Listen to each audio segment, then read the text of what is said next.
정부 정책과 세종시 부처들의 뒷이야기를 들려드리는 세종청사입니다. 정부의 복권 사업을 운영할 새 사업자 선정을 두고 잡음이 적지 않습니다.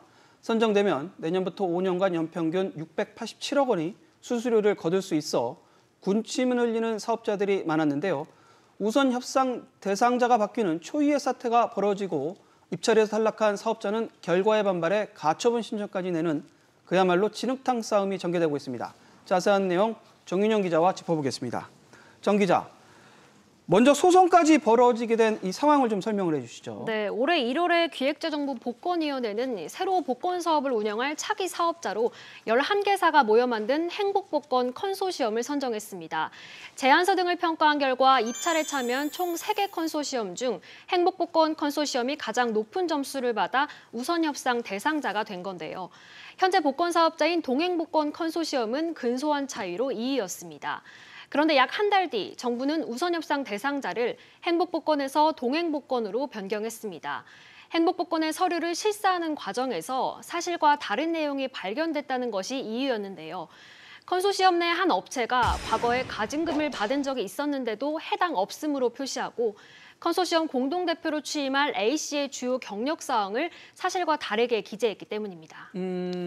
이렇게 보면은 거의 다 잡은 복권 사업을 놓친 셈이 됐는데 행복복권 측에서는 소송을 제기했죠?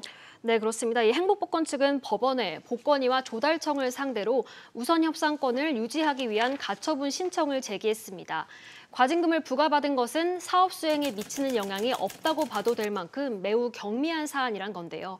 그러면서 행복복권 공동대표 중 한 명이 복권위와 동행복권의 내부 비리를 공익신고했다는 사실을 뒤늦게 안 뒤 보복성 불이익을 당했다고 주장하기도 했습니다. 결국에는 이제 소송 결과가 관건인데 어떻게 어느 정도 좀 윤곽이 나오고 있습니까? 네, 조만간 나올 것으로 보이는데 양측은 모두 승소를 자신하고 있습니다. 만약 기각될 경우에도 행복복권 측은 끝까지 소송을 이어나가겠다는 입장입니다. 이 소송과는 별개로 복권위 측은 행복복권의 입찰 방해죄를 적용할 수 있는지 형사 고발도 검토하고 있는데요. 기재부내 복권 업무 담당 공무원의 이름을 명시해 보도자료를 작성한 것에 대한 명예훼손죄도 고려하고 있는 것으로 전해집니다.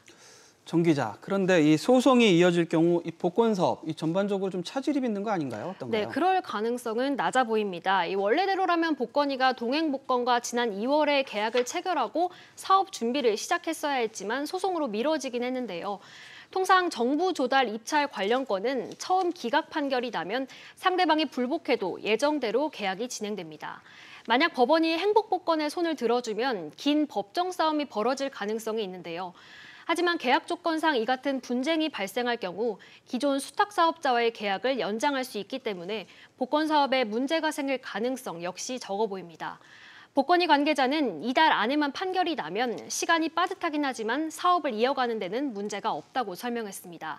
특히 기존에는 사업자가 바뀌면 주요 시스템도 다 바꿨는데 교체 시기가 연장되면서 당장 바꿀 필요가 없어졌다며 사업을 준비하는 데 시간이 많이 들지 않을 것이라고 덧붙였습니다. 네, 그 사업자 선정도 이게 시끄러운데 그런데 최근에 가장 큰 이슈가 이 복권 조작 의혹, 이게 불거져 갖고 복권위가 직접 해명까지 했었죠. 네, 지난달 4일에 추첨한 로또 복권이 문제였는데요. 복권 판매점 한 곳에서 2등 당첨이 동시에 103장이나 나온 겁니다. 조작 없이 이런 일이 가능하냐는 의혹이 나왔는데요. 복권위는 누구도 기기에 임의로 접근할 수 없다며 로또는 무작위 확률 게임이라 당첨자 수가 많은 일은 언제든 발생할 수 있다고 해명했습니다. 그런데 해명에도 불구하고 논란이 계속되자 이 복권위가 정면 돌파에 나섰죠. 네, 이 논란을 불식시키기 위해서 최근 기자들을 상대로 복권 시스템과 추천 방송을 참관하는 자리를 처음 마련했습니다. 뿐만 아니라 오는 6월경 로또 추천 방송을 대국민에게 공개하는 행사까지 계획하고 있는데요. 통상 소수의 인원만 방송을 참관할 수 있었는데 이번에는 100여 명 정도의 대규모 인원을 초청하겠다는 겁니다. 여기에 확률상 1등, 2등이 무더기로 쏟아지는 것이 가능한지 외부 통계연구소에 연구 용역도 맡겼고요. ICT 시험 인증 법정기관인 한국정보통신기술협회에도 로또 시스템 해킹 가능성 등에 대한 검증을 의뢰할 예정입니다.